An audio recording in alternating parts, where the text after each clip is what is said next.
ଭାବନା ମଣିଷର ଜୀବନ ବଦଳାଇ ଦିଏ। ମଣିଷର ଜୀବନରେ ଅନେକ ଶକ୍ତି ରହିଛି। ଟଙ୍କା, ସମୟ, ଶିକ୍ଷା, ପରିସ୍ଥିତି ଏସବୁ ଜୀବନକୁ ପ୍ରଭାବିତ କରେ। କିନ୍ତୁ ଏସବୁଠାରୁ ଅଧିକ ଶକ୍ତିଶାଳୀ ଜିନିଷ ହେଉଛି ମଣିଷର ଭାବନା। ତୁମେ ଯେମିତି ଭାବିବ ଧୀରେ ଧୀରେ ତୁମର ଜୀବନ ସେହି ଦିଗକୁ ଯିବ। ଯଦି ତୁମେ ପ୍ରତିଦିନ ଭାବୁଛ ମୁଁ ପାରିବି ନାହିଁ, ତେବେ ତୁମର ମନ ଚେଷ୍ଟା କରିବା ପୂର୍ବରୁ ହାରିଯିବ। କିନ୍ତୁ ଯଦି ତୁମେ ନିଜକୁ କୁହ ହଁ ରାସ୍ତା କଷ୍ଟକର କିନ୍ତୁ ମୁଁ ଚେଷ୍ଟା କରିବି, ତେବେ ସେହି ଭାବନା ତୁମ ଭିତରେ ନୂଆ ଶକ୍ତି ସୃଷ୍ଟି କରିବ। ମନେ ରଖ, ପରିସ୍ଥିତି ସବୁବେଳେ ଆମ ହାତରେ ନଥାଏ, କିନ୍ତୁ ପରିସ୍ଥିତିକୁ ନେଇ ଆମର ଭାବନା ଆମ ହାତରେ ଥାଏ। ଜୀବନରେ ଦୁଇ ଜଣ ମଣିଷ ସମାନ ସମସ୍ୟାରେ ପଡ଼ିପାରନ୍ତି।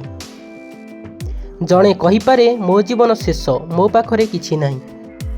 ଅନ୍ୟ ଜଣେ କହିପାରେ ଏହା ଏକ କଷ୍ଟକର ସମୟ, କିନ୍ତୁ ଏହା ମୋତେ ଆଉ ଶକ୍ତିଶାଳୀ କରିବ। ସମସ୍ୟା ଦୁହିଁଙ୍କର ସମାନ, କିନ୍ତୁ ଭାବନା ଅଲଗା। ଆଉ ସେହି ଭାବନା ହିଁ ତାଙ୍କର ପରବର୍ତ୍ତୀ ପଦକ୍ଷେପକୁ ଅଲଗା କରିଦିଏ। ତେଣୁ ଯେତେବେଳେ ଜୀବନରେ କିଛି ଭୁଲ ହୋଇଯାଏ, ସେତେବେଳେ ନିଜକୁ ଦୋଷ ଦେଇ ବସି ରୁହନି। ନିଜକୁ ଗୋଟିଏ ପ୍ରଶ୍ନ ପଚାର, ଏହି ଘଟଣା ମୋତେ କ'ଣ ଶିଖାଇଲା? ଏହି ଗୋଟିଏ ପ୍ରଶ୍ନ ତୁମର ଦୃଷ୍ଟିକୋଣ ବଦଳାଇ ପାରେ। ହାରିଯିବା ମାନେ ଜୀବନର ଶେଷ ନୁହେଁ। ବେଳେବେଳେ ହାର ହିଁ ଆମକୁ ଜିତିବାର ଠିକ୍ ରାସ୍ତା ଦେଖାଏ। ଯେଉଁ ମଣିଷ ନିଜର ଭୁଲରୁ ଶିଖେ, ସେ ପ୍ରତ୍ୟେକ ବିଫଳତାକୁ ନିଜର ଶିକ୍ଷକ କରିନିଏ। ତୁମେ ଯଦି ଆଜି ବିଫଳ ହୋଇଛ, ତେବେ ଏହା ଭାବନି ମୁଁ ବିଫଳ। ଭାବ ମୋର ଏହି ଚେଷ୍ଟା ବିଫଳ ହୋଇଛି, କିନ୍ତୁ ମୁଁ ନୁହେଁ। ଏହି ଦୁଇଟି ବାକ୍ୟ ମଧ୍ୟରେ ବହୁତ ବଡ଼ ପାର୍ଥକ୍ୟ ଅଛି। ପ୍ରଥମ ଭାବନା ତୁମକୁ ରୋକିଦିଏ, ଦ୍ୱିତୀୟ ଭାବନା ତୁମକୁ ପୁଣି ଚେଷ୍ଟା କରିବାକୁ ଶକ୍ତି ଦିଏ। ଜୀବନରେ ବଡ଼ ସ୍ୱପ୍ନ ଦେଖିବାକୁ ଭୟ କରନି, କାରଣ ସ୍ୱପ୍ନ ହିଁ ଆମକୁ ଆଗକୁ ନେଇଯାଏ। ଯେଉଁ ମଣିଷର ଆଖିରେ ସ୍ୱପ୍ନ ନାହିଁ, ତାର ପାଦରେ ଯାତ୍ରାର ଦିଗ ମଧ୍ୟ ରହେ ନାହିଁ। କିନ୍ତୁ କେବଳ ସ୍ୱପ୍ନ ଦେଖିଲେ ହେବ ନାହିଁ। ସ୍ୱପ୍ନକୁ ସତ କରିବା ପାଇଁ ପ୍ରତିଦିନ ଛୋଟ ଛୋଟ ପଦକ୍ଷେପ ନେବାକୁ ପଡ଼ିବ। ଆଜି ଯଦି ତୁମେ ଗତକାଲିଠାରୁ ଗୋଟିଏ ପାଦ ଆଗକୁ ବଢ଼ିଛ, ତେବେ ତୁମେ ହାରିନାହଁ। ସଫଳତା ସବୁବେଳେ ଗୋଟିଏ ବଡ଼ ଆକାରରେ ଆସେ ନାହିଁ। ଅନେକ ସମୟରେ ହଜାର ହଜାର ଛୋଟ ଚେଷ୍ଟା ମିଶି ଗୋଟିଏ ବଡ଼ ସଫଳତା ତିଆରି କରେ। ତେଣୁ ନିଜ ଉପରେ ବିଶ୍ୱାସ ରଖ। ଲୋକମାନେ ତୁମକୁ ନେଇ କ'ଣ କହୁଛନ୍ତି ସେଥିରେ ଅଧିକ ସମୟ ନଷ୍ଟ କରନି। କାରଣ ତୁମ ଜୀବନ ତୁମେ ବଞ୍ଚିବ, ଅନ୍ୟମାନେ ନୁହେଁ। କେହି ତୁମକୁ କହିପାରେ ତୁମେ ପାରିବ ନାହିଁ। ତୁମର ଉତ୍ତର ତାଙ୍କ ସହିତ ଯୁକ୍ତି କରିବା ନୁହେଁ। ତୁମର ଉତ୍ତର ହେଉଛି ଚେଷ୍ଟା। ନୀରବରେ ଚେଷ୍ଟା କର, ନୀରବରେ ଶିଖ, ନୀରବରେ ନିଜକୁ ଉନ୍ନତ କର। ଦିନେ ତୁମର ସଫଳତା ହିଁ ତୁମ ପାଇଁ କଥା କହିବ। ମନେ ରଖ, ଗଛ ଗୋଟିଏ ଦିନରେ ବଡ଼ ହୁଏ ନାହିଁ। ପ୍ରଥମେ ମାଟି ତଳେ ମୂଳ ତିଆରି ହୁଏ, ତାପରେ ଛୋଟ ଗଛ, ତାପରେ ଧୀରେ ଧୀରେ ବଡ଼ ଗଛ। ମଣିଷର ସଫଳତା ମଧ୍ୟ ସେହିପରି। ପ୍ରଥମେ ଭାବନା ବଦଳେ, ତାପରେ ଚିନ୍ତାଧାରା ବଦଳେ। ଚିନ୍ତାଧାରା ବଦଳିଲେ ଅଭ୍ୟାସ ବଦଳେ, ଅଭ୍ୟାସ ବଦଳିଲେ କାମ ବଦଳେ, ଆଉ କାମ ବଦଳିଲେ ଧୀରେ ଧୀରେ ଜୀବନ ବଦଳିଯାଏ। ତେଣୁ ଯଦି ତୁମେ ଜୀବନ ବଦଳାଇବାକୁ ଚାହୁଁଛ, ପ୍ରଥମେ ନିଜର ଭାବନା ବଦଳାଅ। ସକାଳୁ ଉଠି ନିଜକୁ କୁହ, ଆଜି ମୁଁ ଗତକାଲିଠାରୁ ଭଲ ହେବି। ଯେତେବେଳେ କଷ୍ଟ ଆସେ, କୁହ ଏହି କଷ୍ଟ ମୋତେ ଭାଙ୍ଗିବ ନାହିଁ, ମୋତେ ଶିଖାଇବ।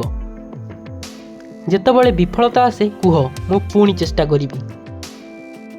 ଏବଂ ଯେତେବେଳେ ଲୋକମାନେ ତୁମ ଉପରେ ସନ୍ଦେହ କରନ୍ତି, ନିଜକୁ କୁହ ମୋ ଉପରେ ମୋ ନିଜର ବିଶ୍ୱାସ ଅଛି। ଜୀବନରେ ସବୁଦିନ ଭଲ ସମୟ ରହେ ନାହିଁ।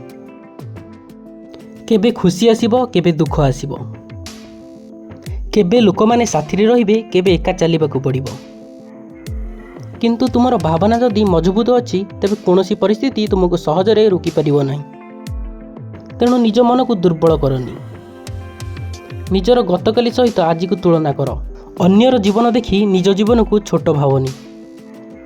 ପ୍ରତ୍ୟେକ ମଣିଷର ଯାତ୍ରା ଅଲଗା। କାହାର ସଫଳତା ଶୀଘ୍ର ଆସେ, କାହାର ସଫଳତା ପାଇଁ ଅଧିକ ସମୟ ଲାଗେ। ତୁମର ଯାତ୍ରା ଧୀର ହୋଇପାରେ, କିନ୍ତୁ ତାର ଅର୍ଥ ନୁହେଁ ଯେ ତୁମେ ପଛରେ ଅଛ। କେବଳ ଚାଲିବା ବନ୍ଦ କରନି। ଯେଉଁଦିନ ତୁମେ ନିଜ ଉପରେ ବିଶ୍ୱାସ କରିବା ଶିଖିଯିବ, ସେହି ଦିନଠାରୁ ତୁମ ଭିତରେ ଗୋଟିଏ ନୂଆ ମଣିଷ ଜନ୍ମ ନେବ।